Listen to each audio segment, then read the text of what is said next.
చేసినట్టుగా ఈ సంస్మరణ సభకు ఆంధ్రప్రదేశ్ రాష్ట్ర ప్రభుత్వం కోరిక మేరకు విచ్చేసినటువంటి పలువురు పెద్దలు మన మధ్య ఉన్నారు. సినిమా రంగానికి సంబంధించినటువంటి దర్శకేంద్రులు రాఘవేంద్రరావు గారు, అలాగే సుప్రసిద్ధ నిర్మాత శ్రీ అశ్విని దత్ గారు, దర్శకులు శ్రీ సురేష్ బాబు గారు, అలాగే శ్యామ్ ప్రసాద్ రెడ్డి గారు, అలాగే కేఎల్ నారాయణ గారు, అక్కడ మా బోయిపాటి శ్రీను గారు సుప్రసిద్ధ దర్శకులు, ఒక లెజెండ్, అఖండ విజయాలు ఎన్నో సాధి బోయిపాటి శ్రీను గారు, అలాగే నేషనల్ మీడియాకు చెందినటువంటి పెద్దలు కూడా వెనుక వరుసలో చాలా మంది విచ్చేసి ఉన్నారు. వారికి కూడాను సభాముఖంగా హార్దిక స్వాగతం పలుకుతున్నాం.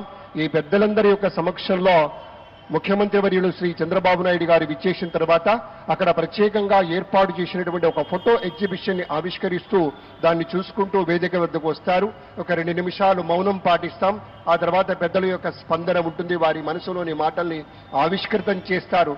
రామోజీరావు గారితో వారికి ఉండేటువంటి అనుబంధాలని పంచుకుంటారనేటువంటి మాటను మీతో మనవి చేసుకుంటూ, సాంస్కృతిక కదంబంలో మీకు మనవి చేసినట్టుగా శ్రీ రమణమూర్తి గారు మన దుర్గా మల్లికార్జున స్వామి వారి యొక్క ఆలయంలో వేద పండితులుగా ఉన్నారు. వారు ఒక 5 నిమిషాల వ్యవధి మాత్రమే తీసుకుని భగవద్గీత విశేషాలు మనకు మనవి చేస్తారు. ఆ తర్వాత లక్ష్మీ నరసింహ బృందం వారి యొక్క పాటలు కూడా ఉంటాయి. మరొక వైలిన్ వాద్య విశేషం కూడా ఉందని గుర్తు చేస్తూ ఇప్పుడు భగవద్గీత శ్రీ